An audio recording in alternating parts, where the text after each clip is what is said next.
My name is Vijay Natarajan. I'm a faculty in this Department of Computer Science and Automation, where we have a group working on graphics and visualization. In that sense, I am a part systems faculty, and I also spend equal amount of time doing algorithm design. So I'm going to be chairing this session.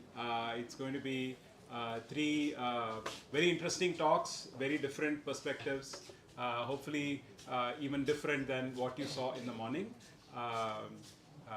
And from what I've been told, you're already instructed to ask a lot of questions, so I will. Doesn't hurt to repeat that. Please do ask questions. That makes the entire session lively. So with that, it's my pleasure to announce or kind of introduce the first speaker. So Samir Kulkarni. So Samir is a faculty in the Department of Computer Science and Engineering, and also in Electrical Engineering at IIT Gandhinagar. Prior to joining IIT Gandhinagar, he was a postdoctoral researcher at UC Riverside. And prior to working in the US, he finished his PhD in Germany at the University of Göttingen. He has a master's back to in the US at University of Southern California, and a bachelor's degree from the National Institute of Engineering in Mysore. So he's a local, I guess, in that sense. He is a recipient of the IEEE TCSC Best PhD Dissertation Award. Congratulations on that. And his research interests include NFV, which I frantically Googled and learned that it stands for Network Function Virtualization. And also, besides that, he's also interested in software-defined networking, edge cloud, distributed systems, and also disaster management. It's very interesting. So his talk today is going to be broadly on NFVs and edge cloud, but I guess with the focus on machine learning and security services. So over to you. Yeah. Thank you, Vijay. Also, thank you, Sumit, for hosting me here. As most things are clear, and I know you all had a very sumptuous lunch now. So part of the onus is on me to keep you awake, and part of the onus is on you to keep me awake, right? So please ask questions wherever, and let's make this more interactive. Unlike the morning sessions, I tried it in a different way, and I was also overhearing some conversations that were happening, and I thought maybe this would be a fit, some things that I added just before our lunch, so that we can keep the context rolling with respect to what we have studied, and keep it with respect to the systems. And I'm trying to give you a different perspective of computing systems. And you have seen the compilers to begin with, you have seen how to write optimal code. And I'm trying to bring a very substantial aspect of what we are thinking about how to build systems. That's all. And what would be the key aspects and principles that we should focus on. And some of my works build on that. They are very, very simple. Like it looks like a very layman's thing to do. But there is a thought behind building such a system. And that's what I would like to bring it to the context today. Okay, and let's not go by the title as such. We may not be able to cover all of it, but we'll try to cover some pieces as we go. Okay, so this was briefly the agenda, but given the time span, we may have to cut short some of these and stick to some of the core aspects, which I call the art of inferencing. And we have seen from morning that so many of the things we are talking about, when you do ChatGPT, it is about inferencing, and you are looking, analyzing, getting the workloads done. And like it was rightly put, every query at ChatGPT, you are hurting a tree, right? And if there has to be a solution for that, we have to build efficient systems. And that is where my talk is going to be focusing on. How can we build efficient inferencing systems? And this research, what I'm going to talk, spans roughly for the last 6 years what we have been working, starting from ground up. Our first work, ECML, and then we carried out with G-Slice. That was all in the 2019 and 2018 we started this work. 2020, we started to see the results come out in terms of publications, and we still continue that work. And just a month ago, we got one more work, DStack, that is putting the high throughput DNN inferencing for effective multiplexing and scheduling of the resources. So this gives in a nutshell the work, and I'm thankful to my collaborators, where I was a postdoc at UC Riverside under Professor K.K. Ramakrishnan, who was my guide, and PhD student Aditya. So most of these works that I'm going to talk about come from this three of us working together. And although I joined IIT Gandhinagar in 2020, our works continue to build on this. Okay. So we have seen so many of the things, and like I said, I want to hit upon a basic thing of building better systems. And if you look at today's computing systems, in the earlier talk, you were introduced to SDN, right? That is software defined networking. And we also have been talking a lot about like this ChatGPT and so on, where the inferencing happens on the cloud, right? So cloud, and where I come from, that is the NFV world. So I'm trying to put together these three things, and I say there is one thing that is common in all of these, and that is common in building any of the systems. And that word, can anyone pick what would be the word amongst all the three circles? If you have to pick a common word, what would be that? Abstractions, right? Exactly. So when we build systems, my point is we have to make sure that we build the right abstractions. Without right abstractions, you would not have a system that would scale. You would not have a system that would fit in the bill for the market. So, and now when we think of AI, like you talk about Gemini, you talk about ChatGPT, Bard, whatever the tools, they all rely on AI, some AI models that are going to be run, where you would leverage the cloud resources, you would leverage how the resources are going to be used through SDN, and then you would leverage some of the network functions to get this to work.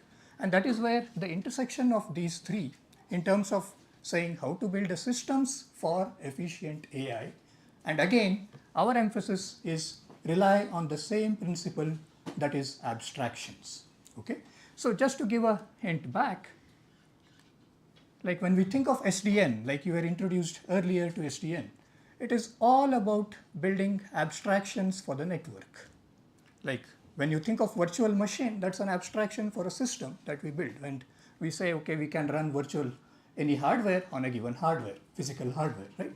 So SDN does the same for networks, where you open up the network and build a single operating system for the entire network. And what OS provides is the abstraction. And what SDN is the OS for the entire network, right? There you get the networking abstraction. The NFV is the counterpart of it. That also, like the vision of SDN started in the early 2000s. The vision of NFV also started in the late 2000s, that's all. So it was almost the same timeline when it started. And what NFV pays the emphasis is on abstraction again, and here the abstraction is on the function, and that's why the F comes in there. It's not just network abstraction, but the function of the network that we are trying to make an abstraction. And then cloud, we all know, it's like saying I have infinite resources, although you have seen earlier in the presentations given that data centers are always finite, right? So there is nothing like infinite, but it provides you the abstraction that you can scale, right, to a lot of resources. And that's where the cloud presents the resource abstraction. Now, what we are going to do in this talk is take these three together and try to put AI in the perspective and say what abstractions can we build, what is our current landscape for AI, how the things are being built, and try to see what we can do differently. Okay? And that is where our work and journey started. And the takeaway here is to say that critical thing is right abstractions. Okay? So to summarize just about SDN, maybe I can skip this because you already had some presentation earlier. This is a traditional network where we had the control and data together. And then with SDN, what we do is we just decouple this control and data, and that was what was presented earlier. And now you have one central place, which is a logically central place to manage the entire network. And this is where exactly the network operating system or the abstraction gets presented to any network operator to build the network, manage the network. And that actually simplifies the management of the network, right?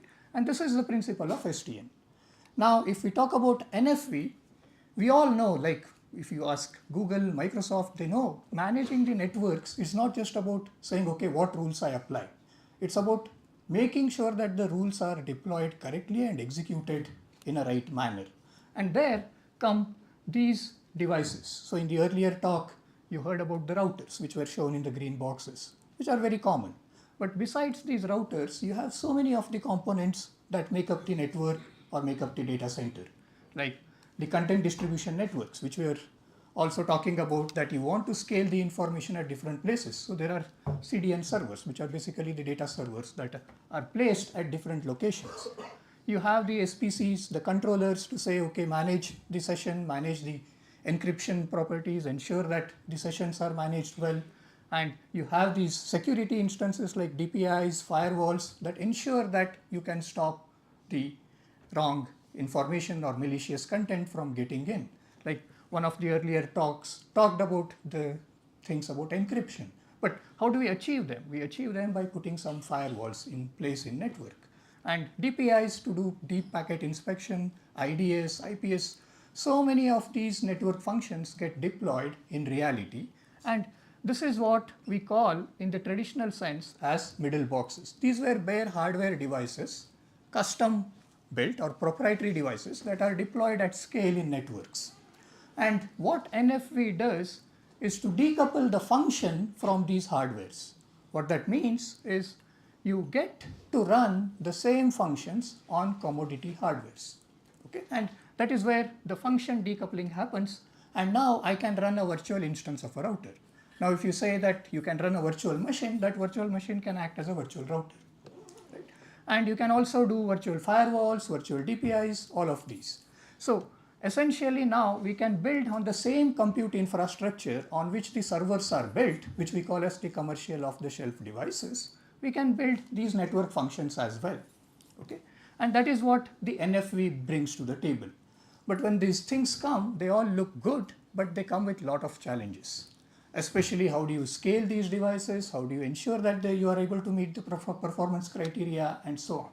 And that is where a lot of research in the last 2 decades has happened in these things to make how to make the things reliable. And that was again one of the points of the talk earlier in the morning. To build reliable systems, and when we talk about reliability, we talk about less than 5 seconds of downtime in a year.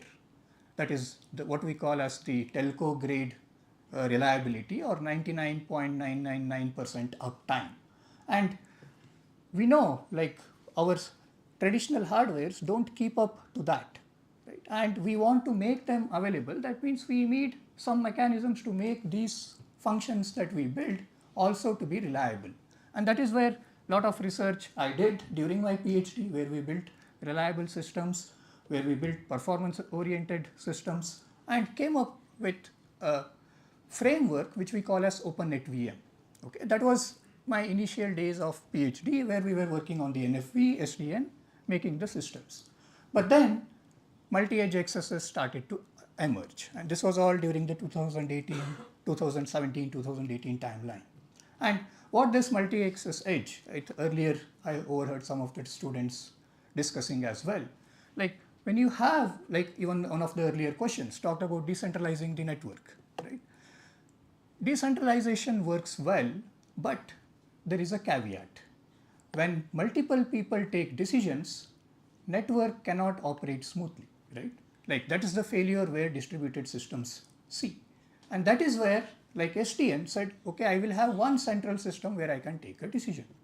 Now, what we want is decisions can be taken at one place, but informations that can be done or compute that can be done for that information can be distributed across multiple places. And that is where the multi-access edge, or what we call as MEC, now with the role of 5G networks, we will see this MEC being part and parcel of every deployments that we see. Okay?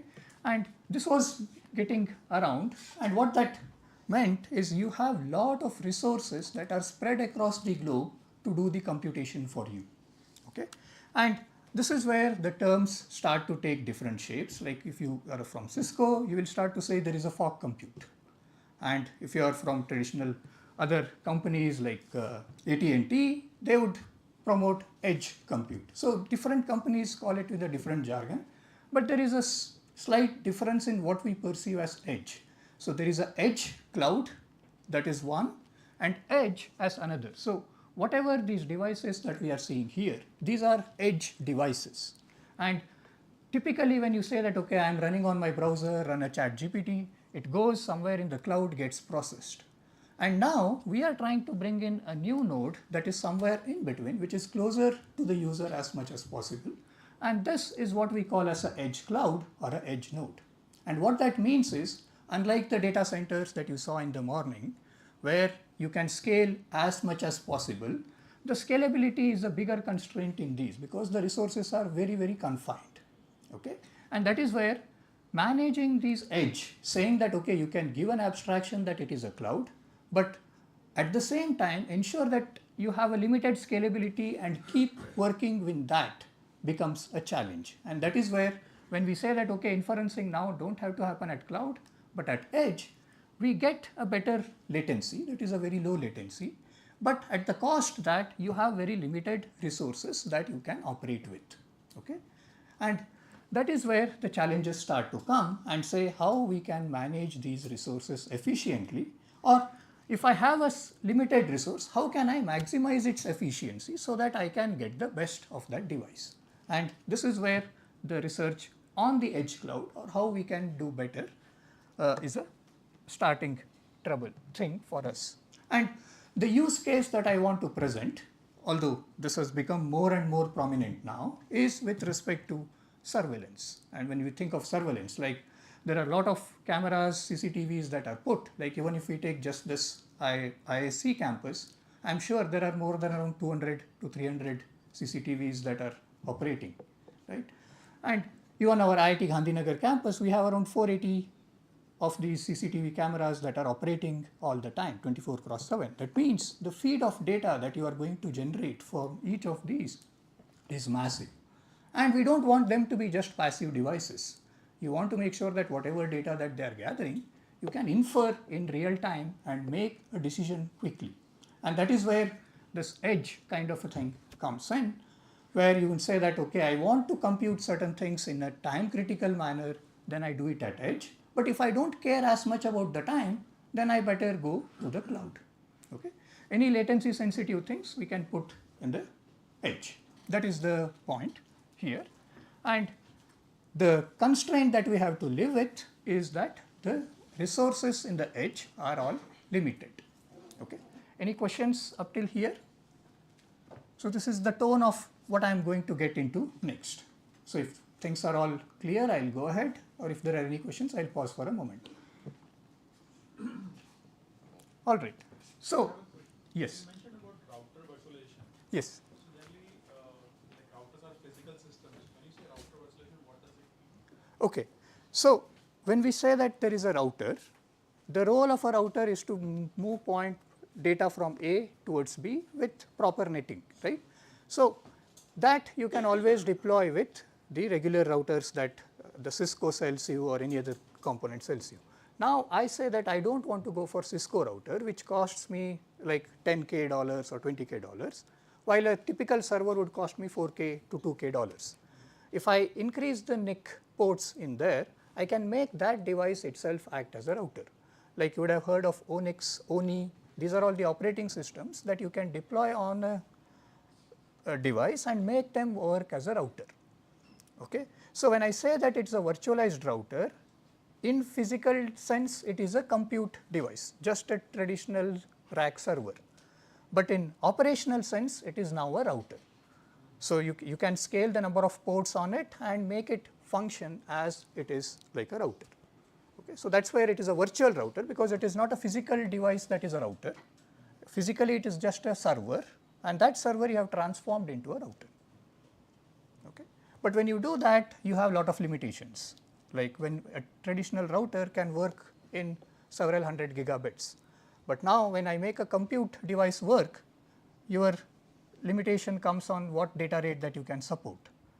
right? That's where the challenges start, and some of the work we did was how to improve the performance of those devices. So this edge node that you were mentioning, are those sort of like maybe virtual routers or virtual sort of networks? Yes, yes. Okay. Any other questions? Okay, so this is just a glimpse of, like, when we are talking about CCTVs, wherever you go in India, you are now watched, and that is becoming more and more a norm, right?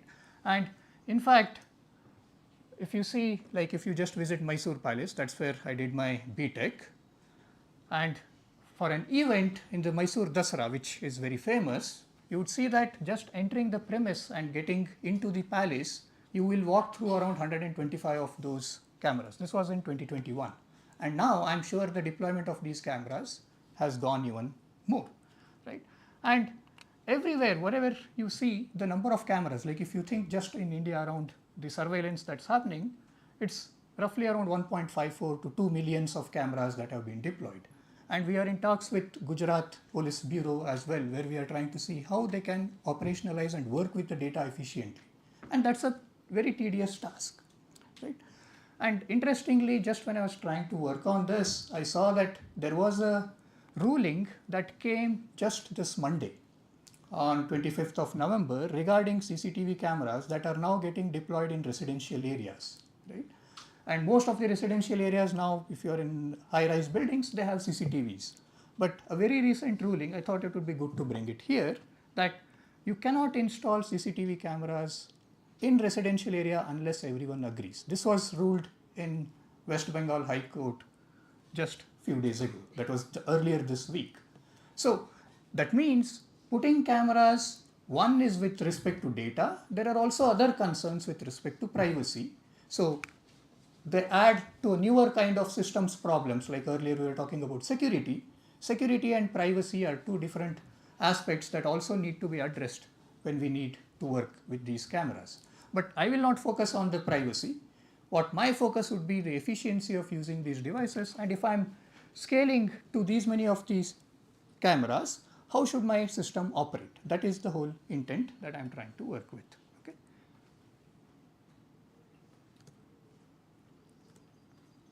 All right.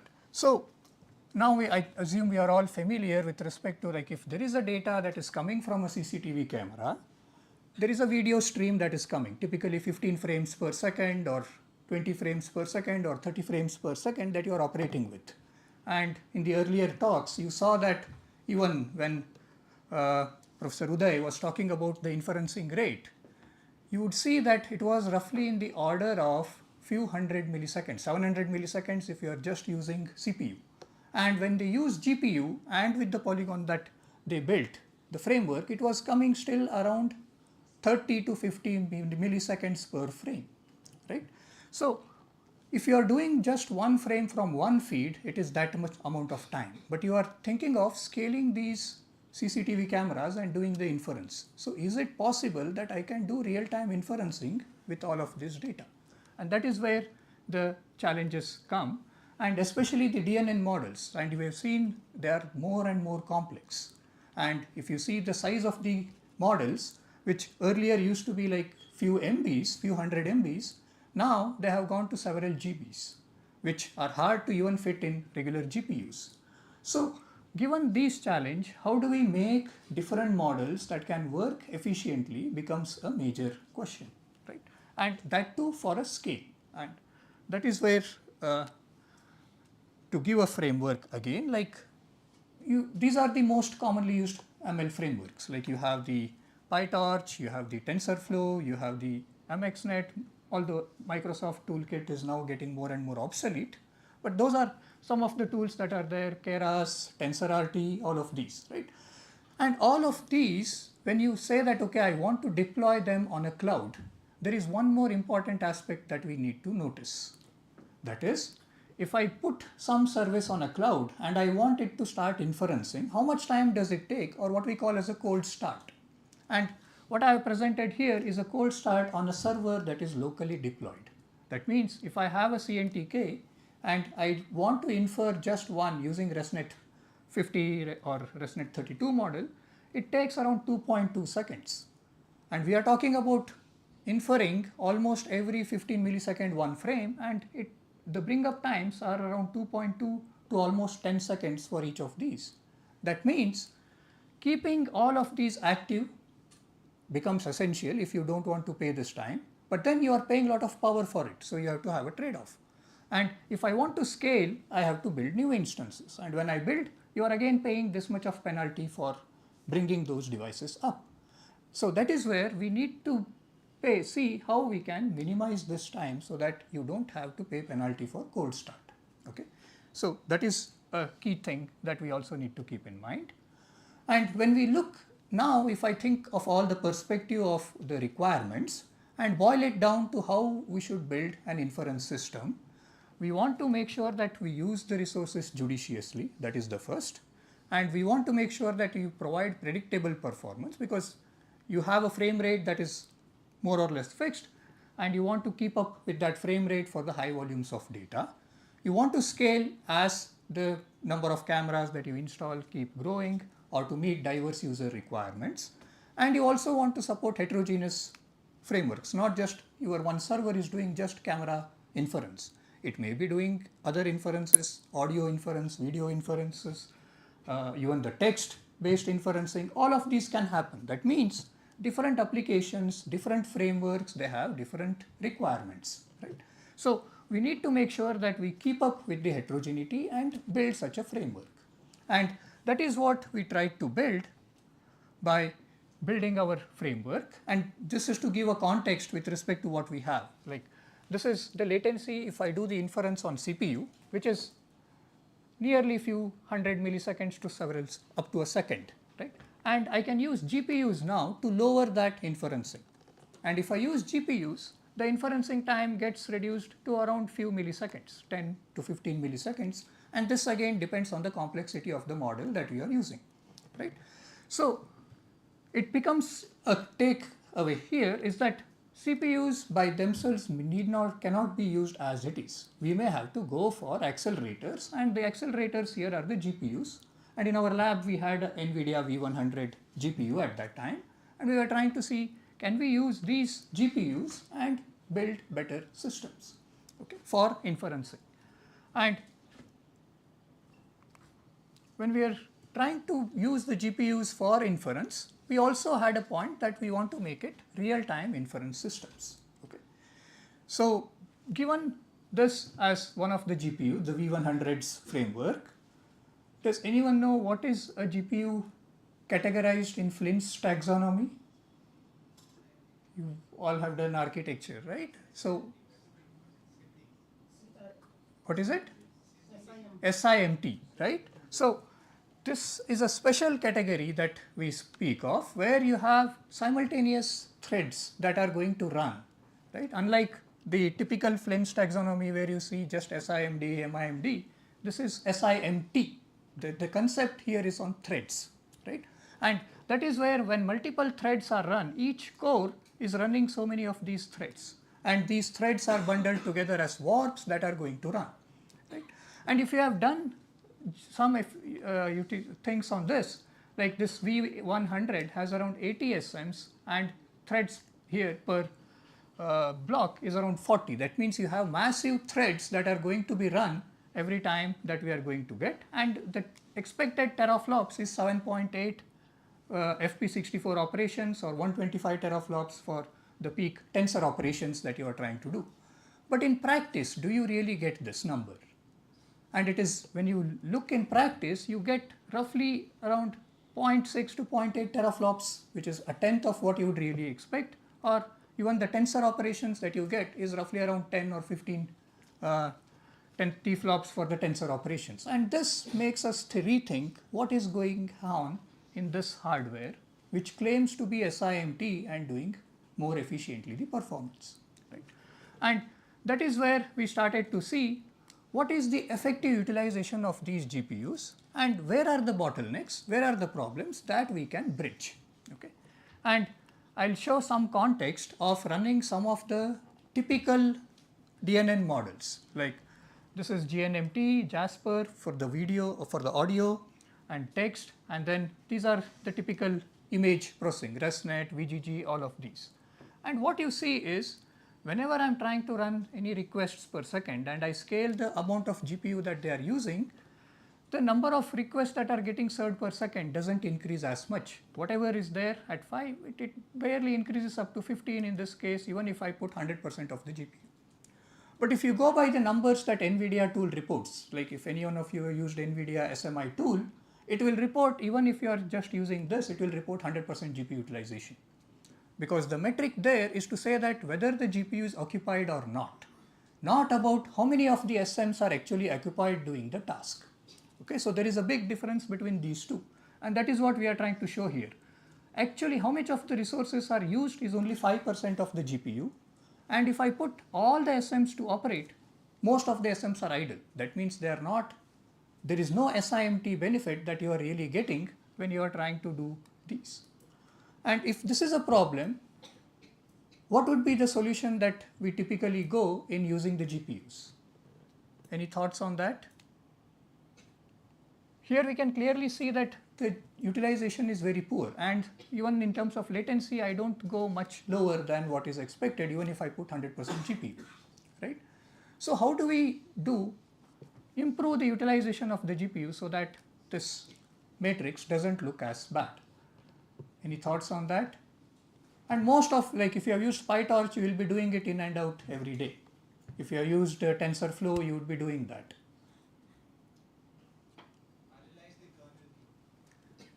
No, parallelizing kernel is not in the control of how you write the code, right? What is in the control of a user when he deploys for inferencing a model? The most simple thing that you do is just batch, right? You don't do one request at a time. You do multiple requests that come together, batch them and send. That way, that is a technique called latency hiding. So when you batch, you are putting more of the resources that I can utilize and build it, rather than saying, okay, I do one request at a time, which is foolish, right? And that is what we also tried to do next and said, we will increase the batch size. Why just do with one? We want to increase the batch size to 2, 4, 8, 16 and see what happens. And if you correlate, the behavior is exactly the same even if I keep pooling more and more of the requests and batch the requests and perform them, right? So it didn't improve as much when I go from 1 to 2 or 2 to 4, 8, there is partial improvement, but then it again tapers off. So that means batching works to a certain degree, but it is still not able to efficiently utilize the GPU resources, right? So this is a takeaway from our initial experiments, and we can see that batching alone, which if you go to NVIDIA site, they will say that when you're using CUDA, use batching. And keep batch of 16 or 32, you may be able to get better. But then, this is a reality. And this was on V100, which is already outdated. Now you have Hopper series, or A100s also are there in present, and it will be even worse on these. Right? And that is where saying, okay, I have a GPU is not enough. And the crux again lies here with what we are trying to do is to bring this GPU utilization better in some other ways, okay? And we have to now rethink what are the other ways, okay? So when I use batching, there is one problem with batching. Anyone knows what would be the problem if I use just batching? And I'm talking about real-time inferencing, right? And we are talking about streams that we want to work with. There is only limited time that you can pool the data. You are operating on a real-time stream, right? So that means I cannot just keep on accumulating the frames to do the inferencing. I have to do it in real time. So it adds a lot of latency with respect to the time that you can start. That is the initial latency, right? So any application, like I was saying, it comes with a startup time. There is a limitation with respect to how much time you can put and how much you can really batch. You cannot keep on batching all the time. So it has to come from the system's requirement of how much you can really afford to batch, right? And these make us rethink how we can actually develop. But one takeaway that we can have from here is every time, regardless of the batch size, you can see that there is a power law which says beyond certain point, I don't get any benefit. The law of a diminishing return, to put it other way. When I had just 10% of the GPU, I had more latency, but then when I put 20, it almost lowered, but when I go from 20 to 30, the difference is minimal, right? So the returns that I get for putting more and more of GPU is getting lower and lower. And this is what we call as a power law or law of diminishing returns, which holds good even with GPUs. So if I have this kind of a system now, we need to think what can we do so that we can improve the efficiency of these devices. Yes? Why it is so we are not getting less latency with the increase of with GPU? Yeah, very good question. So like I said, at 10% of the GPU, that means, okay, I have put 10 threads for inferencing. Now I go ahead, put 20 threads for inferencing. I put 30 threads for inferencing, just for a ballpark number. What happens really in inferencing? There are a lot of layers, some are pooling layers, some are computation layers, and you have max pool. Each layer requires different amounts of computation. Like if you have seen any DNN model, the very beginning model computes the matrix multiplication addition operations are huge, but as you come down, the number of operations go lower and lower, right? So each layer can only use a part of it that is parallel. And you saw in the earlier talk referring to Amdahl's law, right? What is it? I have a limited parallelism for which I can get improvement. And eventually as the parallelism shrinks, the sequential part takes over and you will not see any benefit. And this is exactly what is happening here, right? So that is what tells us that there is a point beyond which giving more resources is meaningless, right? And this is what is happening in all the cases. So if I have to operate this efficiently, then I have to operate at a point where my resources are going to be efficiently utilized.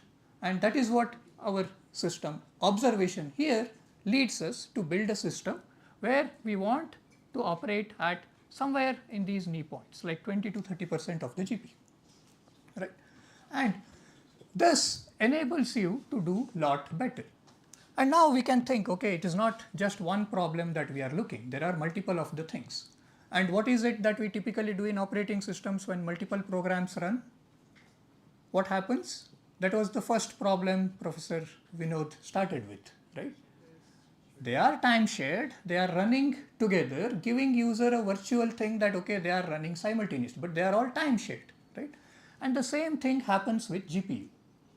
They are all running, actually you can utilize the GPU to run multiple of the applications, and a typical model of time sharing is basically based on each time slot a different application runs. And this is a typical time share of a GPU that happens across multiple applications. But when you do this, your latency for each of the application degrades because you are waiting for some other application to finish its time slot, get back, and this is where a scheduling comes in, right? So if I have multiple applications, I have to schedule those applications on a GPU. So how a GPU schedules these resources is going to affect the latency in terms of how much time it takes for inferencing and how many applications you can scale and put them together. And it also leads in loss of resource wastage. Anyone can think, what wastage am I speaking about in this? And this relates to a talk that you had as well in the morning. I'm talking about a resource wastage when I'm doing multiplexing. Mainly I think data which comes to cache or Precisely. So there is a big data movement. When you think of GPU is a subsystem that is outside. You are moving the data from main memory of your system into the GPU's memory. And this has to keep happening for each of the context switch that you do, and caches have to be flushed. And typically GPUs don't have the caches as we see in the CPU systems. But for an application to run and effectively utilize the cache, you don't want to be doing time sharing. And that is where the resource wastage starts to come, right? And that is where now we think of a solution that can really work given these constraints. And our constraint, our solution is again very simple. What we want is not just a GPU device as it is. We want an abstraction that we can build, and an abstraction is to virtualize the GPU. And in fact, with A100s. This work was done before the A100K, right? And what did A100 do? They virtualized the GPU resources, which they called multi-instance GPUs. Anyone heard of MIGs? It started with A100. And the concept behind that is this. That is to virtualize the GPU so that you can present each as a discrete component but scale these virtual instances of GPU multiple ways. And how we do that is more critical. And what we follow is spatial multiplexing. That means you don't want time sharing.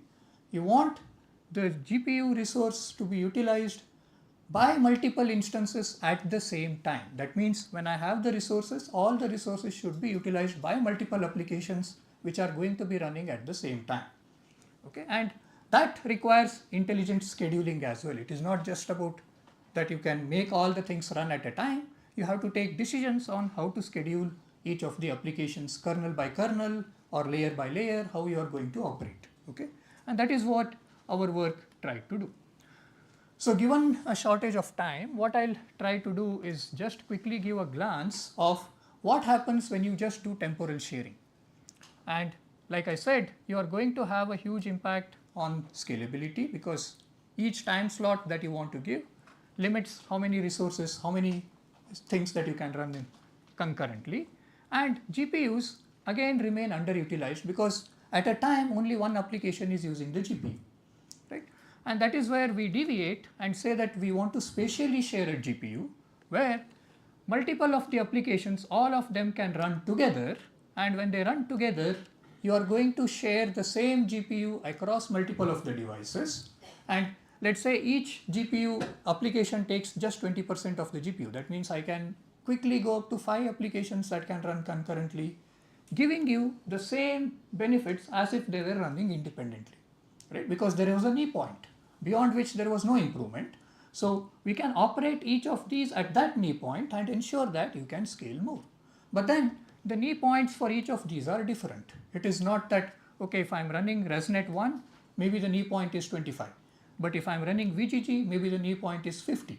So now you have to adapt how these resources are going to be run and what we are going to schedule on each of these devices. Okay, so that is where we had to address this unpredictable performance aspect as well, because just doing spatial multiplexing means you may have a lot of aberrations that you can see with respect to the time that each operates and how they are going to build.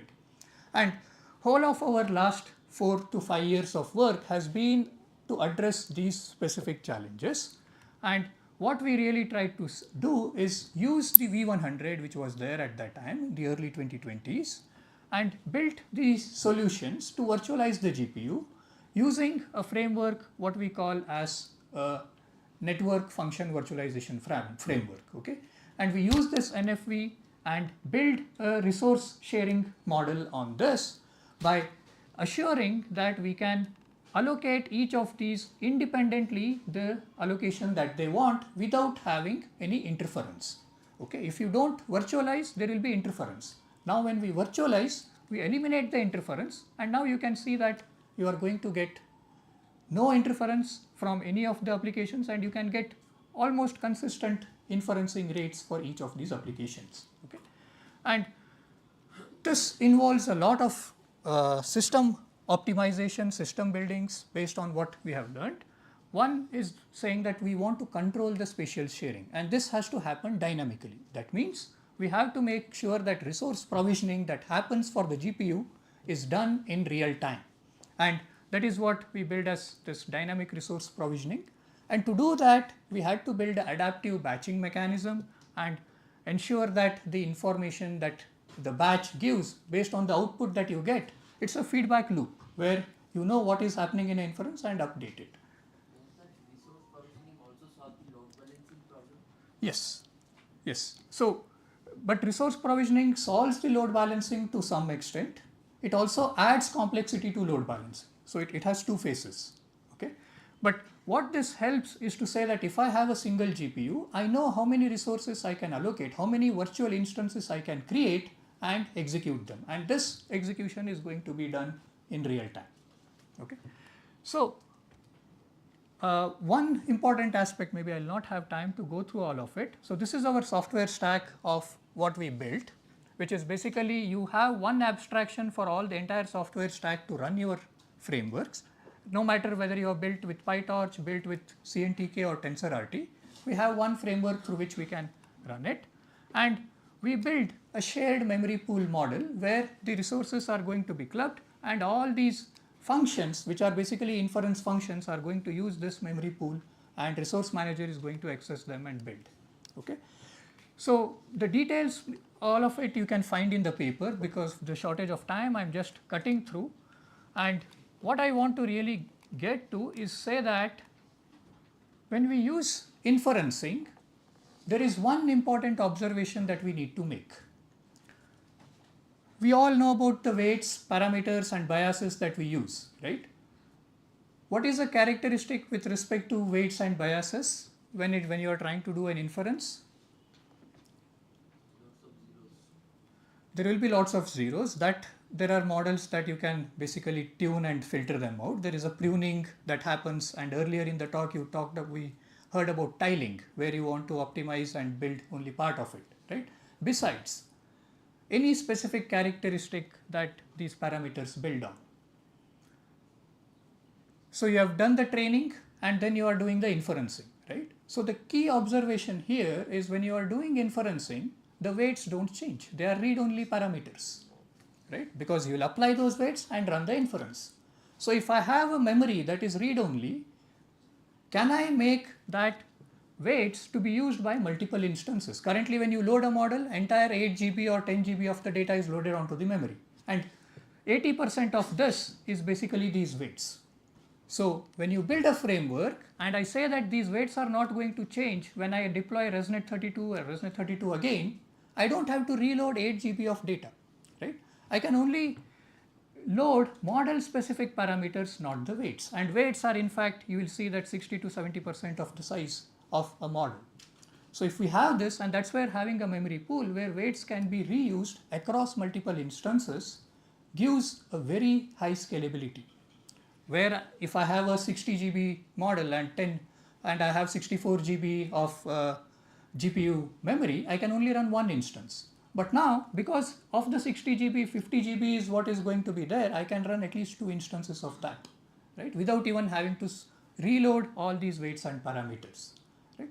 So these are the kind of observations that we derive in the system and try to build just the right abstractions at different layers. One with respect to parameters, one with respect to how to share, and this is what we call as a GPU virtualized infrastructure, which has been in practice now as a multi-instance gig that NVIDIA came up with.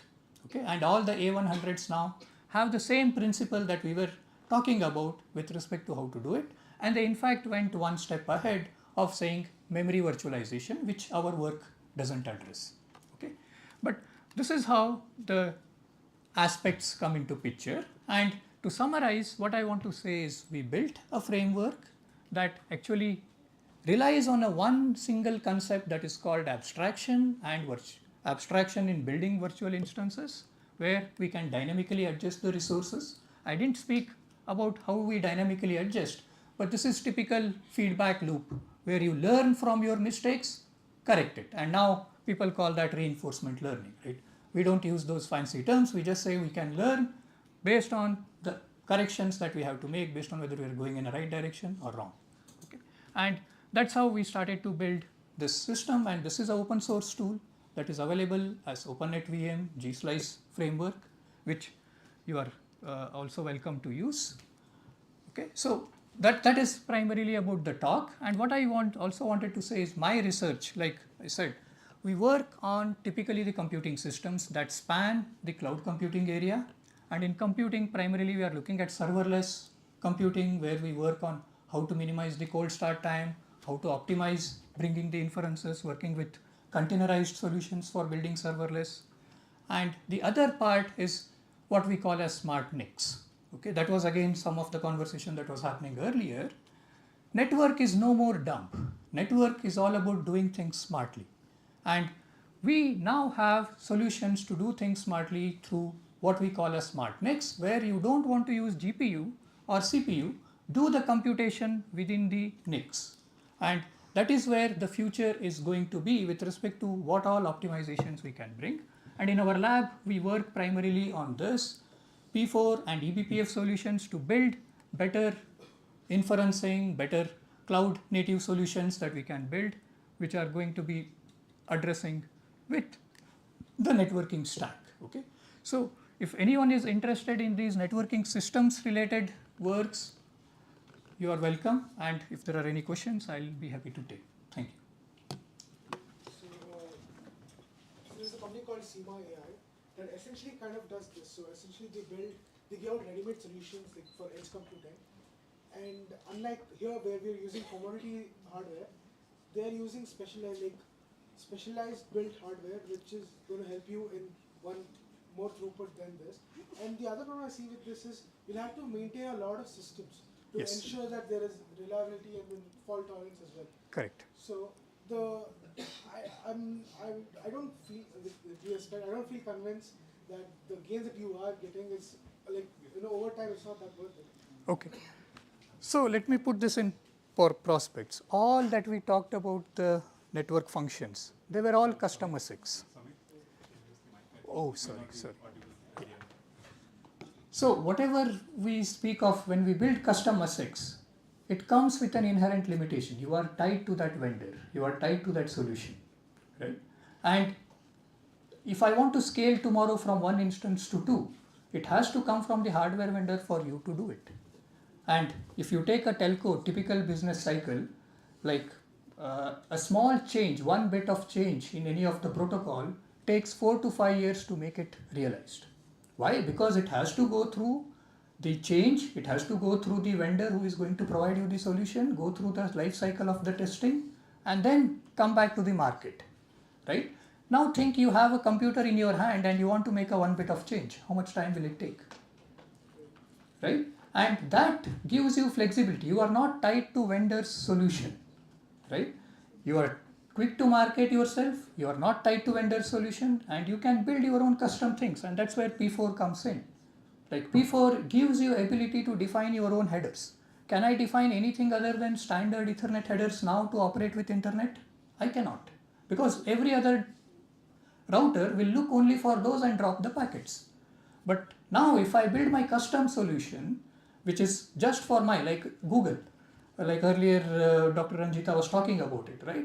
In the Google, they use this heavily. There, they use custom routing based on just the P4, which are custom headers. They don't care about any of the other headers that traditional network works. So this is a flexibility that comes, right? There are challenges with respect to reliability, with respect to performance, but those can always be addressed. But time to market is the most critical component where you get a lot of benefit, plus the agility of changing the things the way you want. Right? More questions? I have a question. Yeah. So you had earlier mentioned about this node edge nodes, right? Yes. Which were Yes. intermediate between Right. servers and edges. And then you talked about GPU. Yeah. So I could not connect the two dots. Okay. So now when the GPUs are going to be run, typically they were all thought that will only be run in cloud, the data center servers. Now the connect that I'm trying to make, you don't have to go all the way to the cloud because that will induce a lot of latency in moving the data back and forth. Now when I say that I have a network here, like just IISc campus, I have a local data center. But in my local data center, I have roughly whatever the HPC that supports, maybe hundreds of these cloud servers, GPU based servers. So my resource is now limited, right? But I don't have to go all the time to some other data center to process it. I can process it locally. But the connect here is that I have very limited resources to work with. And this is where the edge comes in. And now it's like I was saying, in 5G, what we have is what we call as the multi-access edge framework. That means core networks is going to be 4 or 5 places in the country, but the edge network is going to be per region. And that edge gives you, earlier we talked about CDN, where the information can be brought in. Now it is not just about the information, but also the function that can be brought in, and inferencing can be done right at the edge. That is what I was referring to as edge cloud. So basically those maybe the edge node, those GPUs which are maybe let's say resource or maybe infrastructure which is like resource constrained that can be deployed in those edge nodes. Right. So primarily And with you were studying that what sort of challenges correct. does we get. Right. So with edge, it is only the resource constraint that we have to keep in mind. Thank you. I think there's a question there.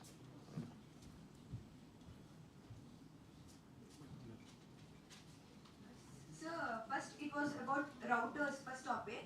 When we came for virtual routing, you said about virtual routing. Yeah. As we know that routers, how much we are going to install, hopping, how much it takes, it directly linked with the latency. But what about the virtual routers, how they are going to work? The operational principle is the same. It is not changing.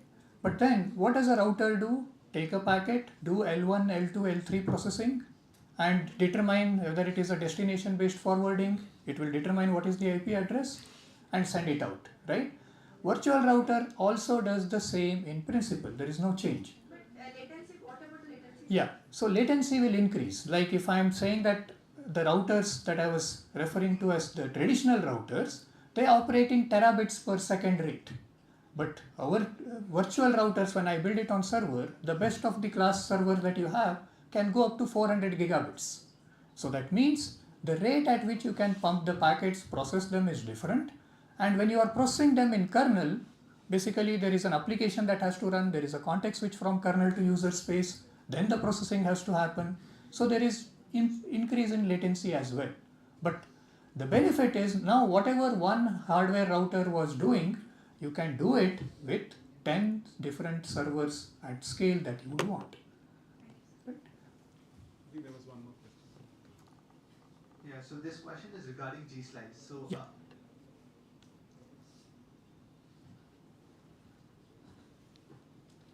Yeah. So the question is regarding G-Slice. My understanding was you mentioned the DNN or model inference on the GPU. We are not utilizing the GPU completely. Yes. So for more performance, you have some sort of time sharing library. So my understanding is that in the CPU you do all the time sharing of applications and upload it to the GPU, right? Is my understanding right? Okay, so the way inferencing works, it is not just okay, everything is offloaded to GPU, right? So there is a CPU part, like if you are running in PyTorch, it sends the kernel to the GPU for processing, kernel by kernel.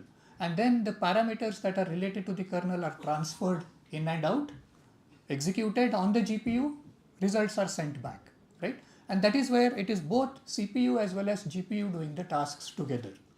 So what we are targeting, CPU side, nothing changes. And that's what earlier Professor Uday was also telling for one of the question. Write it in PyTorch. Why? Because it gives you a methodology to say that same model can be run both on GPU if you have a accelerator available. If not, you can run the same thing on CPU, right? So the component of the GPU here is act as an accelerator. Now when it is acting as an accelerator, it is also that what CPU is scheduling on the GPU makes a difference. What kind of scheduling of tasks, what kernels that I am putting on the GPU to execute, and typically you have multiple streams in GPU that you can use. And PyTorch also gives you this framework to say what streams that you want to schedule your task on, right? So this is where the difference comes with respect to how you access the GPU and how you schedule the GPU. And typical model of GPU when you do is time sharing. And what we showed is time sharing is not good. And what you want is not time sharing but spatial sharing. And spatial sharing is to say that you have multiple kernels that are offloaded to the GPU and each of these kernels execute concurrently in GPU. That is where G-Slice comes in. So it does automatic allocation of compute resources. Yes. So provided an application like PyTorch is run, and if you run 4 of these PyTorch instances, then 4 of these PyTorch instances will be taken concurrently to be executed on GPU. Not time shared, spatially shared. Okay. Okay, I think we'll stop there maybe in the interest of time. Yeah. Maybe we can have thanks again to Samir for keeping us on the edge, and as a token of appreciation from the department, there is a small memento. Thank you very much. So maybe the next speaker, Satish.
Nandita has, I think, spent time at the industry and academia, so it's always a interesting experience to learn from. So Nandita is currently at IBM, where she's working in the logic design team. I think she has spent time at UT Austin working on computer architecture as a Fulbright Nehru fellow. And she was earlier an assistant professor in the VLSI systems group at IIID Bangalore, and was also an affiliated researcher with the Safari group at ETH Zurich. Her research interests is broadly in the area of computer architecture, processor design, and FPGA accelerators. She received her PhD in electrical engineering from IIT Bombay. And today she's going to talk to us about vector architectures and reconfigurable processing, I think on FPGA with a focus on edge inference. Thank you.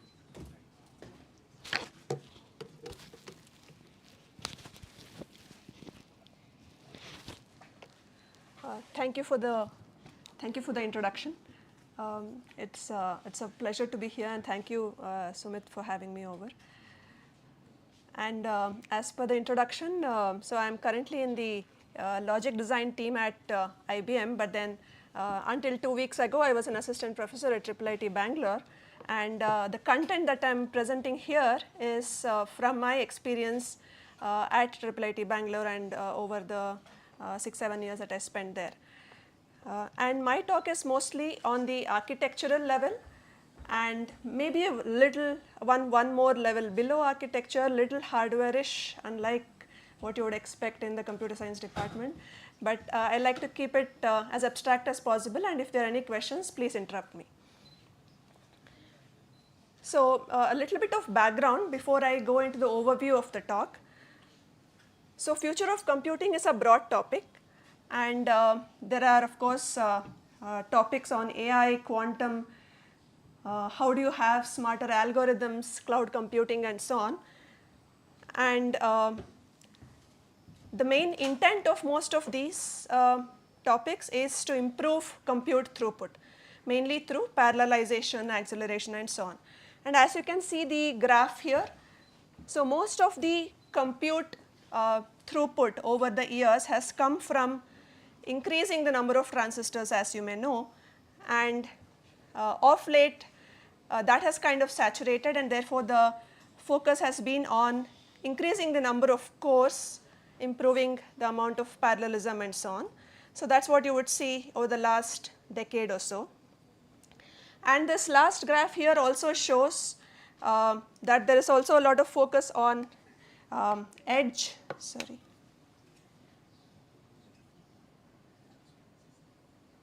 How do I make this full screen? Make this full screen. Sorry, I'll probably use the pointer. So over the last few years, you see that the focus has been more on computing over the edge, and then also moving the compute to the cloud and so on. And also, if you see here, there is a lot of effort on parallel programming, concurrent programming, and so on. And of course, as one of the previous speakers mentioned, accelerators, NPUs, TPUs are all helping improve the throughput. Now the need for acceleration, we have already discussed this previously. So let's say we take an example of a CNN, for example. It is used in almost all kinds of applications. For example, video processing, speech recognition, object recognition, image classification, and so on. And the key point here in either CNNs or transformers is that there are a lot of computations to be done. So for example, if you look at this VGG16 model, and if you see, for example, the path that it goes through in a CNN, you have an input layer, then you have a convolution followed by pooling, ReLU, and so on, and several such layers. So in the VGG16 model, there are apparently more than 138 million MAC operations to be done. So there are two key challenges here. One is computation, that how do you compute all of these, and how quickly can you compute these. And the other thing is, where do you store all of these, like the memory, right? So where do you store all of these inputs and the outputs, and how do you process them? So those are the two key challenges. Now, what I argue is that there is a need, in addition to the algorithms, smart algorithms that you can develop, in addition to that, there is also a need to have specialized hardware in order to accelerate this task. Now, you obviously know that there are several of these optimization techniques such as pruning and quantization and so on. But in addition, I argue that there is also a need to have efficient mapping onto hardware resources. Okay, so that brings me to the overview of my talk. So first of all, I'll introduce what is the role of FPGA based acceleration and how can we achieve compute and throughput acceleration through various architectural modifications. Okay, so what are the architectural modifications I'm going to talk about is, first of all, vector processing elements. You could also call it SIMD, single instruction multiple data, and I want to make it reconfigurable. So that is, I have an engine and I want to reconfigure it to different types of parameters on the fly if possible. I'll use it to demonstrate how we accelerate MACs and MATMULs. Then I also argue on the other side, that is, we could also do it as, implement it as a co-processor for, let's say, a RISC-V processor instead of an FPGA based prototype. Then the importance of mapping them to accelerator structures. How do we efficiently map them? And finally, I'll touch upon a bit of in-memory compute. So FPGA, so before I go ahead, how many of you have a background in computer architecture and have heard of FPGAs? Or, okay, good number. Thank you. So FPGAs are off-the-shelf boards which are mainly used for prototyping purposes before we actually send the chip off to manufacture. And it is easy because lesser time to market, you get it off the shelf, you could implement it right away, you can test them and so on. And the key part is that it is reconfigurable and reprogrammable. So today you can implement a design A and tomorrow you could implement a design B and test it. Okay, so that is the key advantage. There are several applications: medical, video image applications, robotic, defense, and these days they are also using it in space. So for capturing images on the satellite and doing inference and so on at the edge. Okay, and the components of an FPGA typically, so there is a fabric, there is a basic underlying fabric which you can program. There are also a lot of other components, such as these days you have a processor sitting on an FPGA which is like an SoC. So it's become more of an SoC with mostly processors, multi-core processors sitting on them. So you have several DSP slices, memory blocks, you have Ethernet, you have almost a lot of these components on the FPGA, which makes it more compute effective. Now, I started off saying we want to accelerate computation and we want to do it on the edge and ideally with FPGAs. Okay, so that was what I started off with. Now, how do FPGAs actually help with acceleration? Now, if you look at the fabric of an FPGA, the chip itself, it consists of several parallel resources. So all of these green boxes that you see are hardware elements which exist in the FPGA. So without going into much detail, so these are what you can reprogram. So it could be, for example, a lookup table, it could be a multiplexer, a flip-flop and so on, which could be reprogrammable. Okay, and what you see here are inputs and outputs on the sides, and then the lines here are interconnects which could also be reprogrammable. So the entire fabric is reprogrammable. Now the objective, like I said, is to accelerate. And how does having all of these computational blocks help in acceleration? Now it helps in acceleration because, so for example, if you consider a convolution operation, right? So there is, let's say, an input matrix, and then you have a kernel which is sliding over. So you're probably using, so there are two things to note here. So one is you have the same kernel which is sliding over, so there is basically a reuse of kernel. There is also some kind of overlap. So when you slide this over by one column at a time, there is also some amount of redundancy in the computes that you do. And the other key point to note is that these computations can be done in parallel. So, for example, the convolution of this first matrix and the one in the next one are kind of independent. So, finally they need to be summed up, but then when you are doing the computation they could be done in parallel. So, that is where this kind of a fabric comes into picture. So, you can kind of divide this input task into all of these parallel computation elements so that they can function in parallel. So, that is where you can actually improve the computational throughput. So, the challenges that we address are, now how do we design a symmetric architecture which flows well with this kind of a computation? How do I increase the throughput? How do I improve and how do I actually use all of these resources? So, there are, let us say, 100,000 computational elements on the hardware. Now, I am calling it FPGA, but it could be anything else also. How do I efficiently use all of those parallel resources, and how do I reuse kernel and data? Okay, so that is the challenge that we try to address, and I will go over that in my talk. So, first of all, let me introduce this concept of vector extension, so vector processing elements, and I call it variable bit because, so for example, today if I design a processing element for a 32-bit computation, I want to be able to use it for a 16-bit or a 4-bit or a 3-bit or a 5-bit computation tomorrow. So, I want it to be a variable bit register or a computational element. So, what you see here is a basic structure of a processor. You would have, you're pretty much aware of fetch, decode, execute units and so on. So, what we have added here is this block on the top, which is basically a variable bit vector extension. So, we have a few registers here. So, these are the processing elements, vector processing elements. So, what they do basically is, again they have several parallel ALUs, so or computational elements. So, they basically do computation in parallel. So, what you see here is 16 elements. So, that is what I call 16, a lane width of 16. And the same thing is shown in this diagram as well, that I am doing computation of 16 in parallel. Okay? So, 16 computations are happening in parallel, and accordingly I will have registers and so on, which is much wider, so that I can accommodate a larger data.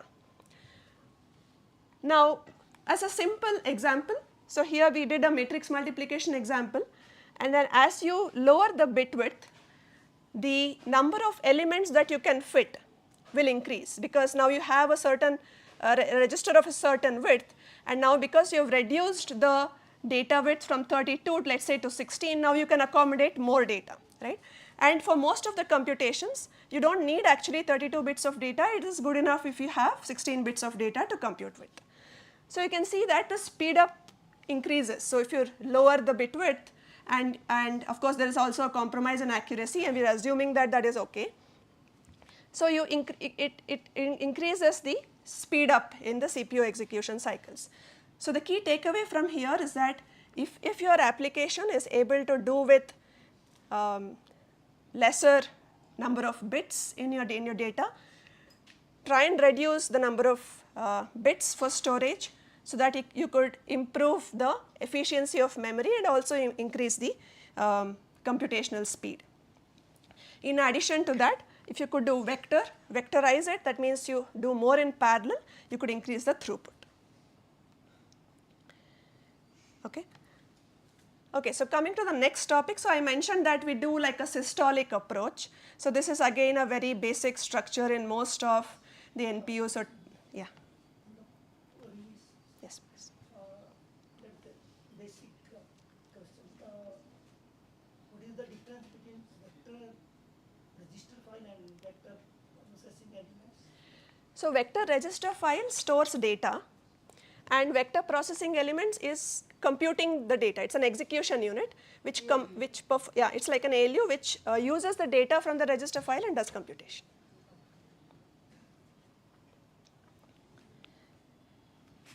Okay, so this is introducing a systolic array, which most of you might have seen in NPUs or TPUs. It's a basic architecture of a systolic array.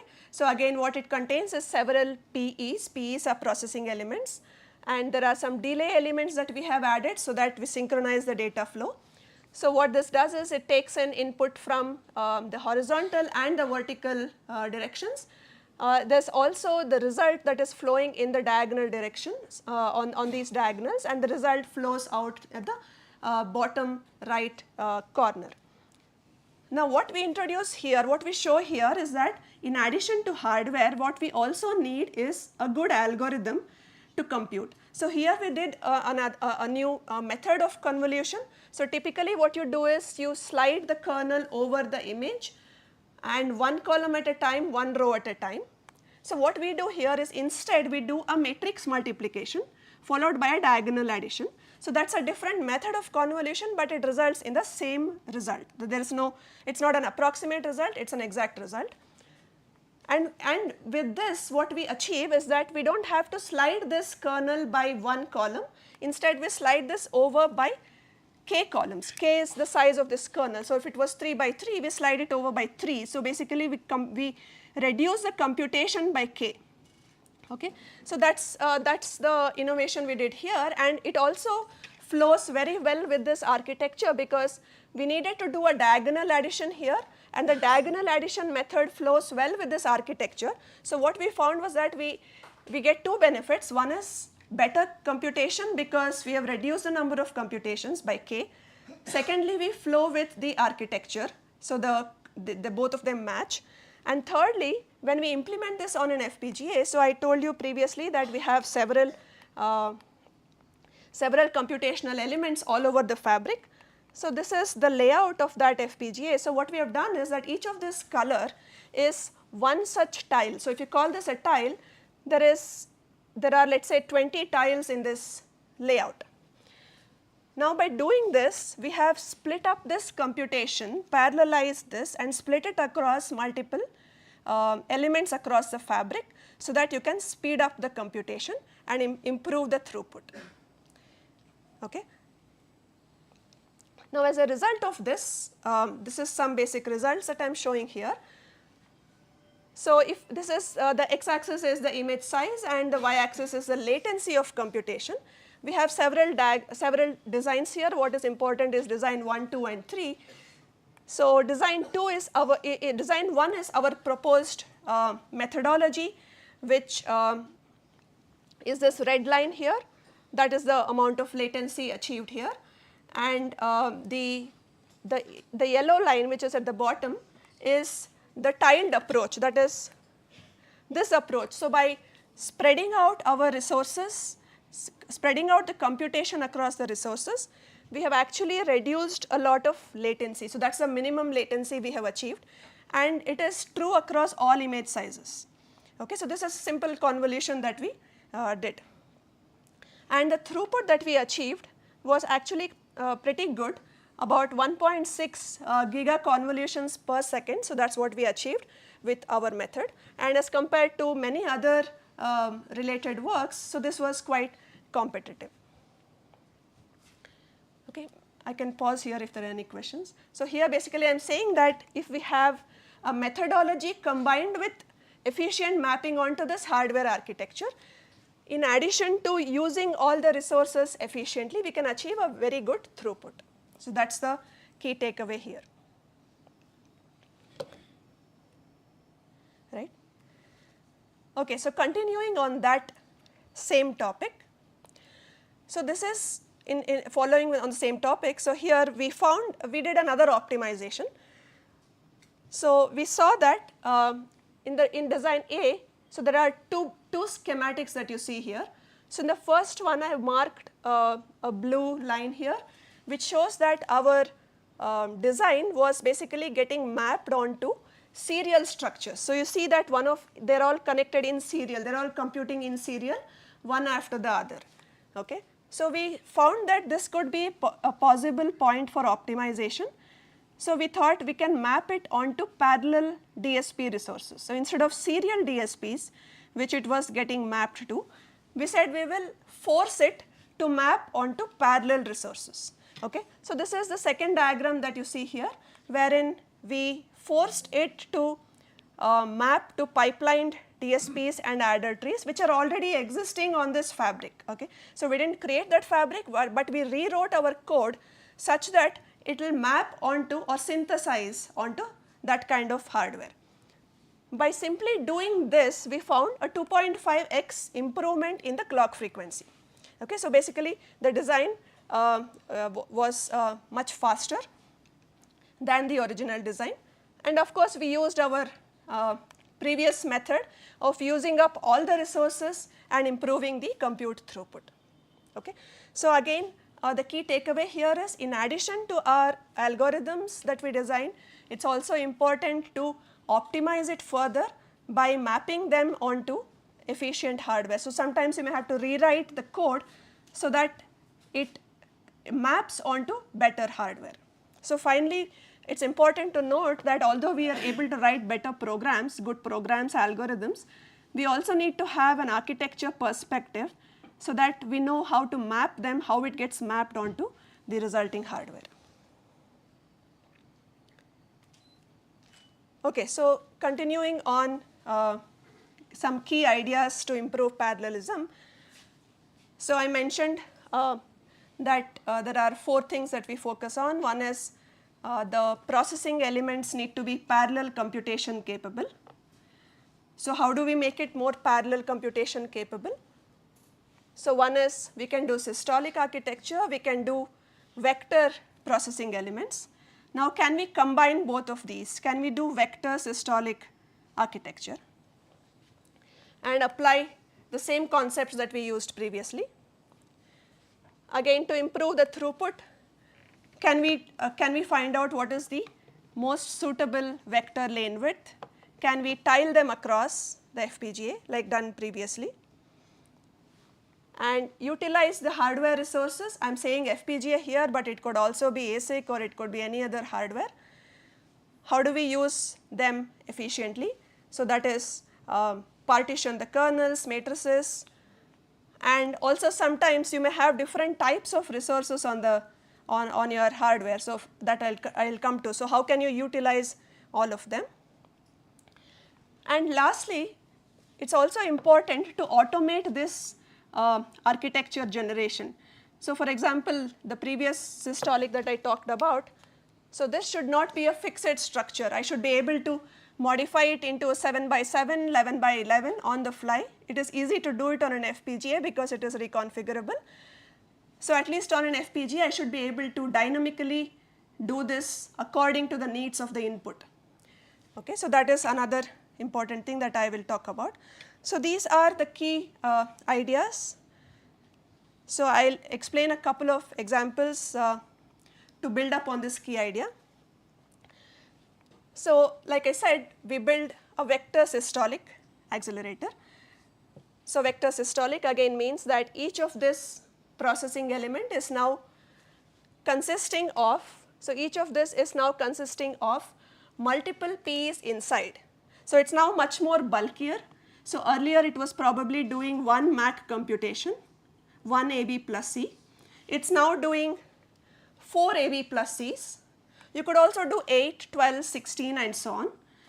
So each of this PE itself becomes a VPE, vector PE, much more bulkier. It can do more computations. So much more bulkier meaning this whole thing will now occupy more space on the board, right? So now the advantage is that this kernel that is coming in horizontally and this image, part of the image that is coming in vertically, can reuse this kernel. So the same kernel can now operate on multiple of these image slices. So now I increase the parallelism, and the key observation also here is I can reduce the distance from the memory. So for example, if I store this kernel in a certain part of the memory and use that to compute on multiple image elements, I now reduce the number of times I need to access or re-access the memory because the kernel is now reusable. Okay. So and each of this P, like I said, is doing an AB plus C computation like shown here. and I call it reconfigurable because I can set the number of P's. So I can, for example, make it 2 to 12. So that's what we tested it on. So you can vary it on the fly depending upon what is the most suitable one. So in addition to this vector systolic novelty, what we also did is that so on an FPGA we have several DSPs, or you can call it ALUs, arithmetic logic units, or computational units. We also have lookup tables. So some of them are larger in number, some of them are lesser in number. So we try to map our design onto these components. We call them as hybrid. So we figure out which components should go on component A and which design should go on to component B, and then accordingly optimize the entire design.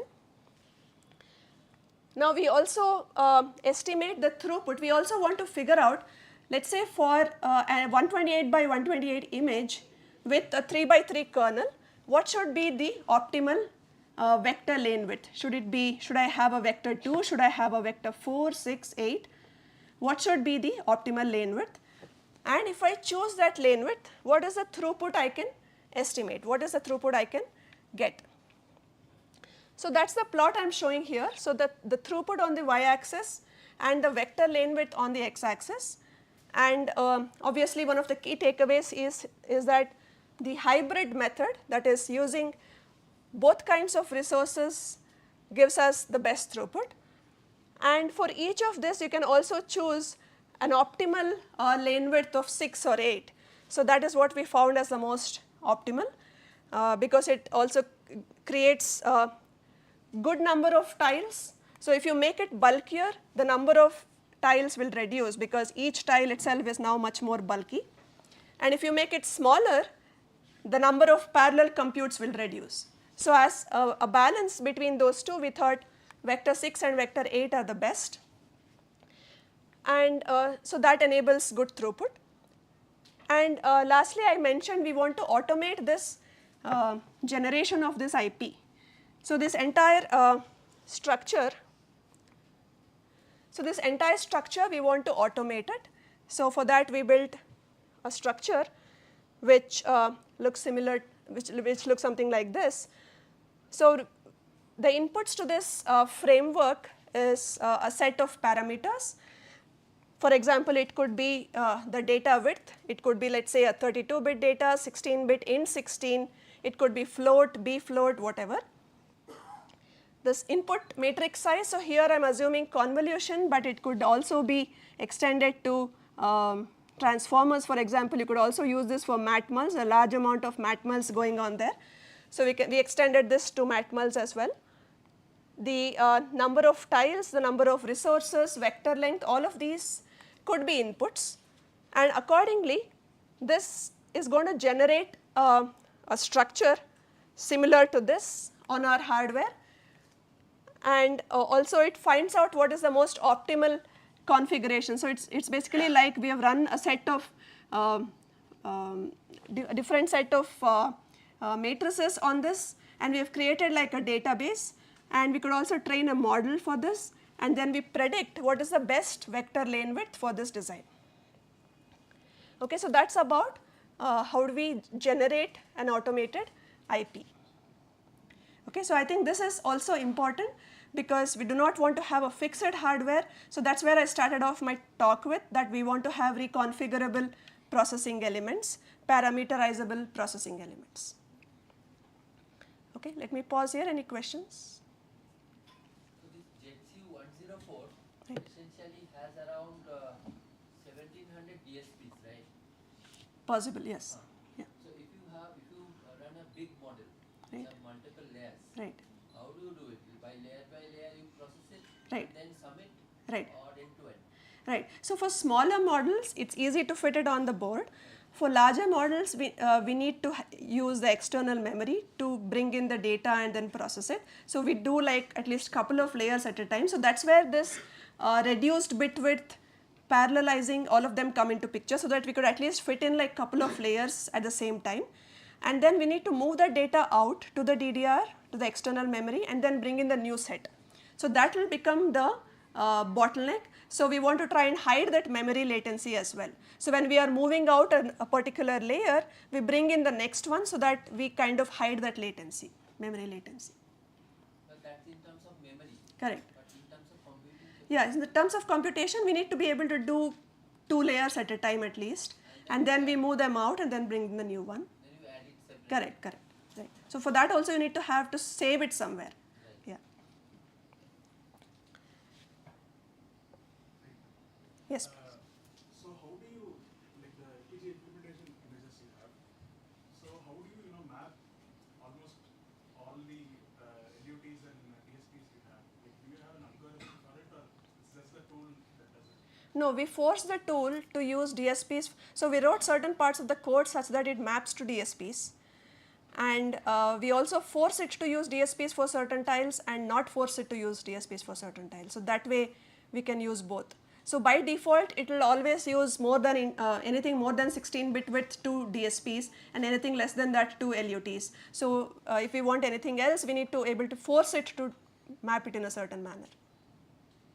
And sometimes when we do this synthesis, so it converts into block RAM, it converts into multi-port Correct. block RAM. Correct, correct. Which significantly reduces or increases the speed of the processing. Correct. So essentially what should we do? Do we use single port or multi-port? So for block RAMs, we did not do optimizations. We let the tool decide what's best. So typically it would use in a dual port RAM wherever it's needed. So, yeah. Any other questions? Okay, so I think last couple of slides. So those were on the computation, reconfigurable, parallelization, and so on. So we also did a couple of works on in-memory, very brief. I'm not the expert here. We collaborated with IIT Delhi, IIT Gandhinagar on this, but we did collaborate on it from the processor point of view, and they were the experts on the in-memory point of view. So this was a work we did where we had this vector processor that I talked about in my first slide. So we tried to implement this in memory on an RRAM, resistive RAM based compute. So here you see the diagram where we have a vector processing unit implemented on an RRAM. So basically what it's doing is the memory itself is performing that compute. So you don't have to move in the data from the memory into the compute unit back and forth. So that's one of the paradigms mentioned also by our previous speaker. So I think that's also another important future paradigm in computing, where we will see more of in-memory compute, in-storage compute, so that you don't want to move in data to and fro. So here you see that macro, in-memory macro, wherein which implemented those vector extensions that we talked about in the first slide. And this was again RISC-V based vector extensions implemented on RRAM. We also had a unique data mapping strategy, and here we show that they do work. You don't have to go into the details of this signal. So first one is showing basically inputs to the word lines. Next one is showing that there is sufficient margin to sense that 0 or 1. And the third one is showing that that is the output of the analog to digital converter, which is sensing it almost correct. So that is the output of this whole implementation. And one more work which we did with IIT Gandhinagar was on this floating point adder tree. Again, this was in-memory based. So basically what is in-memory? So you have these cells in the memory, SRAM cells, which can be used in certain fashion, so that, for example, you can do addition, simple computations, like maybe bitwise computations, addition, negation, and in this case we are doing a floating point. Let's say sine, exponent, and mantissa are coming in here. There is a small NOR gate there, and this is going to be able to perform simple floating point computations. And we tested it on very simple models again, Lenet, VGG, and of course accuracy on the VGG is not that great, but at least this is a good start to show that we are able to achieve some decent clock frequency and computational speed as well. So again, more work needs to be done in this area of in-memory. I think that there are much better experts, and there's also efforts on in-storage computation. There's doing it in the SSD as well. So all of these are good future research areas. So I think I'm finishing early. So summary of my talk is, we need to be able to have processing elements which are more flexible than what we normally have. We shouldn't be having like fixed compute elements. They should be reconfigurable, parameterizable, lane changeable, and so on. They're important because in the context, of course, my talk was in the context of ML, but there could also be other computations which can be done in parallel using this approach. And of course, I also mentioned vector and SIMD in an interchangeable manner, although there is probably a very small difference between the two. And efficiently mapping algorithms onto hardware is also very important, for which most people will also need to have knowledge of both algorithms, architecture, and hardware. So that's one of the questions I get most of the time, is computer architecture CS or ECE? So in most of the cases, it is both. So, and in-memory and in-storage computation is also the way to go in future.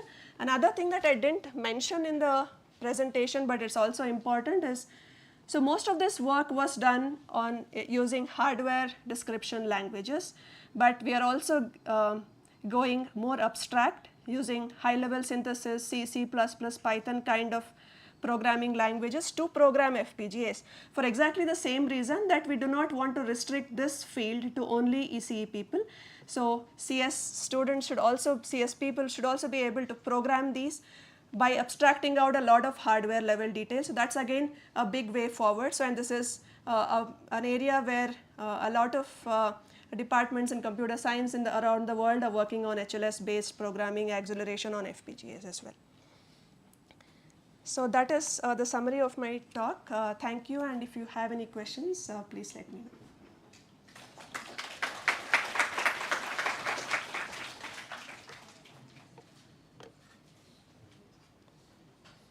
Yeah, you talked about in-memory computing. So these are mostly using this non-volatile memory and non-volatile cells.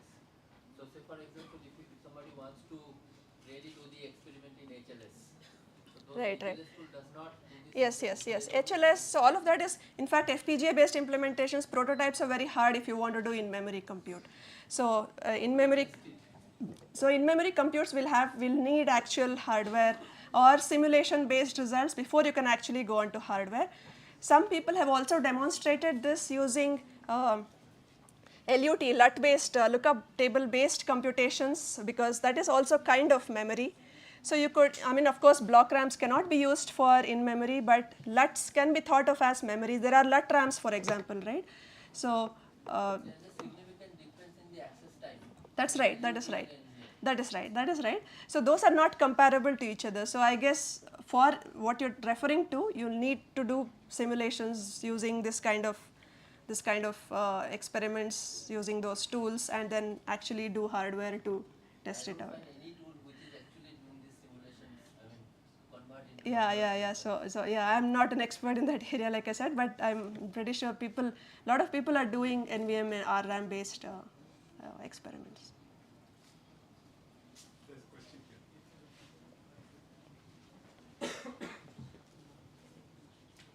So a basic question.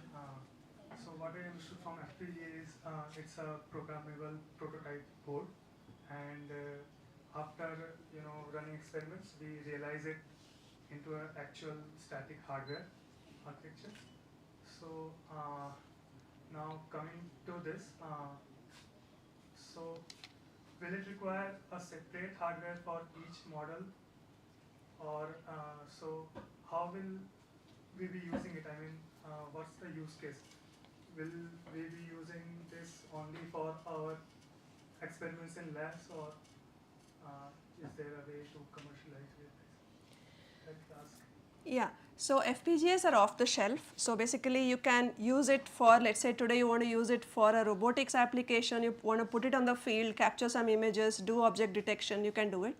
Tomorrow you want to use that same board for, let's say, some defense related application, you can do it. So you can change the application for which you want to use it for. So you can reprogram it for that application. But then this is a board which you're purchasing, so you can't really sell it. Like you can sell your application but not the board as such, because the board is actually proprietary and bought off the shelf from, let's say, AMD or Intel or someone like that. So your design is yours, it's like an IP, you can use it as an IP, your IP can be sold and it can be tested or prototyped on these different boards. And if you want to actually take it for manufacturing, after you test it, let's say on your FPGA, you can now go manufacture it like an ASIC and then make a board of your own, and that could be like sold, for example. Did I answer your question? No, Okay.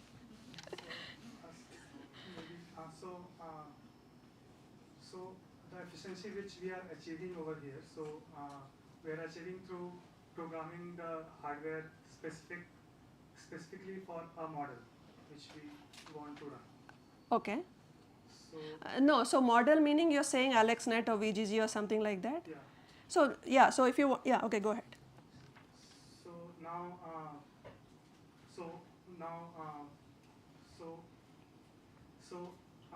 I mean, is there a scale part to this? I mean, How do you generalize it? yeah, Is that what you're generalize asking? it Right. So my architecture, let's say I want to say that this architecture works well across a lot of different models. I'll have to test it out on all those different models and prove that my design, this architecture works well on all of those models, right? So then I package this as an IP, and then that IP can now work efficiently. So that requires a lot of testing. Like you said, if I have to generalize it across a lot of models and put it out in the market, it will need rigorous testing to prove that I can achieve this amount of throughput on all the models. So this chart is for one particular model. So I'll have to test it out on all different models, different sizes, different parameters to prove that this works well across all of them. And this can work on any board. So here I have just shown ZCU104, but you could also test it on any other board. So this architecture is not specific to this particular board. Is that okay? We can discuss more if you want later. Yeah. There's a question here and then maybe. Any thoughts on or any efforts on in-network computing? Because like in-network FPGAs for in-network computing has been there for SDN and even for the deprogramming switches, but for specifically for ML compute where you can do all gather, all reduce through FPGAs before even you do the ADCs, because there is some work from MIT CCL on doing it at the optical layer itself, but can you do it in FPGAs itself? Yeah, using, so I have seen works which use like multiple FPGAs and then on the cloud and then manage it, but then specifically in the network computing part, I have not done much work there. So people do parallelize different FPGAs, spread it across different FPGAs and then do the computation, but I'm not sure that's the same thing you are referring to. Any group that you are aware of who are working on this? I'm not sure, sorry. The last two.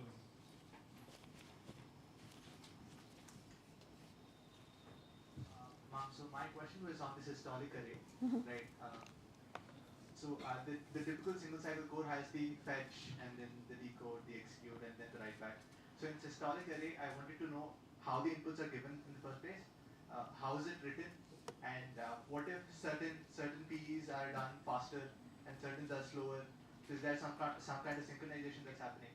Right, So, right. Good point. I want to Yeah. understand how systolic array works and then how vector systolic are explained. Okay, good point. So if let's do systolic, so vector will be easier. So each of this P is similar. So it is doing, let's say, let me use this example. It's doing one MAC operation, A into B plus C. So all P's are getting mapped onto similar structures. Let's assume that's the basic assumption. So they're all finishing in, let's say, one clock cycle. So they're all not mismatched or finishing early or later or so on. Okay. Now, coming to your question on fetch, decode, execute. So this model doesn't use fetch. So this is just the execute part of it. So if you want to think of it from a processor point of view, this will come into the picture in the execute unit. So you can put this in the execute unit. Now this can, in our case, we did not implement this as a processor. This is a standalone unit. So basically there are inputs coming over from the horizontal and vertical directions, and there is compute happening. So each of them know that they have to do an AB plus C. So that's what is sitting inside.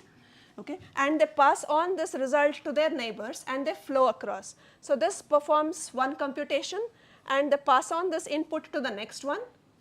They pass on this input to the next one vertically, and the result is actually flowing diagonally. Okay, so so finally when you actually go here, you will end up getting all of those results of this convolutional matrix when you reach, like this is 5 P's. So at the end of the initial delay is 5 cycles because they have to flow through 5 P's, and after that you will start getting one result per clock cycle, okay, on this diagonal. Now coming into where are the inputs getting stored. So there will be on-chip memories on these FPGAs, for example. So wherein we store this input, horizontal input and vertical inputs, and the results are also stored on those on-chip memories. So take 0, 0 PE, right? I get some data from the vertical and the horizontal. Right. Right. I've computed it. Right. And now where do I store it? How? Yeah, so here there are two ways of doing it. One is we can have an accumulator inside it. In our case, we did not have an accumulator. We just passed on this result to the neighboring PE. So that neighboring PE will add on top of it, and then let's say it will do A11 into B11 plus C11, and the next computation adds on top of it. And then at the end of this, we store it in an on-chip memory. So you could also add a small buffer here to store it, but then we did not use it. Thank you. Yeah. I think we have time for questions. Yeah. So I felt kind of familiar with the talk, having worked on SIMD along with RISC-V. So, but what I keep on coming back to is this implementation part. So, how do you like there are these separate colors, right? Right. These things. Right. So, is it like, do you set some limit as to like I need 12 tiles? I mean 12 big tiles, or you just set a number and like what I'm coming back to is. Does it just see the constraints? I mean, see the number of LUTs that you have, and it just allocates by itself, or how does it work? Yeah, so that's a good point. So what we did for this is we created this framework, which basically reads in what is the target FPGA. So when I set in the target FPGA, it knows already I have, let's say, 100,000 LUTs, I have 1700 DSPs, and so on. And it also knows what is the input matrix size and the input image size and data width and so on. So based on that algorithm, it figures out, okay, now if I have 100,000 LUTs and if I am doing vector 2, how many PEs will I have? So if I have these many PEs, and this is of course, we have to iterate it over several times. So let's say each of this is occupying 1000 LUTs. And now you can just divide the 100,000 by 1000 and figure out I can use so many tiles. So basically that's an iterative process. So we figured out that we could instantiate so many, let's say, on this board. Now if I use a better board, a larger board, let's say a Vertex or a Kintex, I could probably fit 50 more, right? So that's an iterative process, but you can kind of guess. So this is not done by the tool, this is done by us in our program in this framework. So we guess it and then we instantiate so many of those. As for the tool, you use some open source tool separately, or no. So this is a framework that we built over a wrapper over our code, but then this is just straight out of AMD Xilinx. Thank you.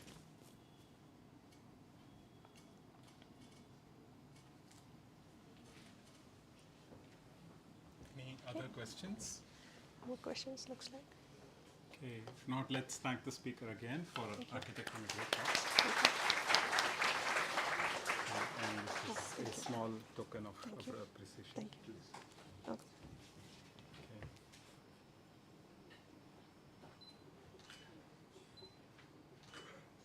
Thank you.